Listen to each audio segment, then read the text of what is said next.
with, I know. Welcome back. Let's quickly take stock of the commodity market action of the morning. Manisha is here with us. Manisha, what's happening today?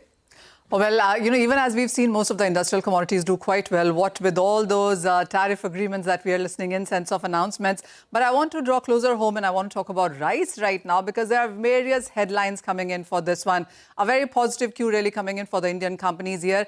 But I'll start with the numbers first. If you look at the rice stocks with the Indian government warehouses, well, they are at record highs. Remember, we're looking at 2 years of surplus production. And this year as well, the sowing numbers has been quite on the higher side. So when you look at the Indian rice stocks with the government, they have jumped up by 15% in the month of July on an year-on-year basis. They stand at a total at around 55.66 million tons versus a government target of 13.5 million tons. So this is many times over that you're looking at the rice stocks for the Indian state there.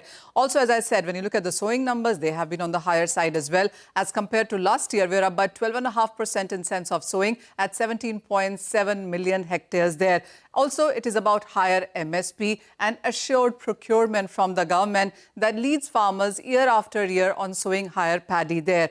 Also, when you look at the export numbers, they have been on the stronger side as well. So while last year was something around $10.4 billion, 2024-25 stood at a tall and near record $12.47 billion as well.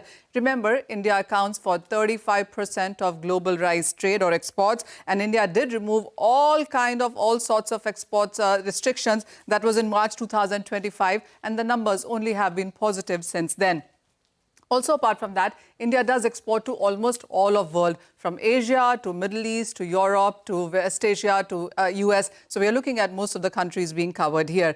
Interestingly, rice for ethanol, well, we did hear a lot of notifications come in the previous week on this one. So 52 lakh tons of rice is allocated for ethanol production in 2025. Well, 100% broken rice is going for this, and nearly 10% broken rice is sold by the government to the private mills as well. So when you look at the rice availability in the Indian markets, that has been quite well. The stronger numbers, though, come in from the export part of it, basmati and non-basmati, and that is where you have to look at the rice companies in India, which really are laughing their way to the bank. A final word, and this one is on the rice prices itself. So the last week has been quite important because we did see the prices gain up by 2.5%. But apart from that, because of the higher rice availability in the Indian and the global markets, we are looking at prices continuing to decline.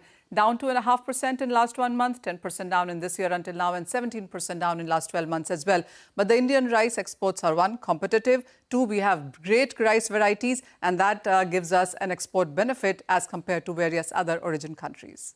Right, Manisha, thank you very much for that.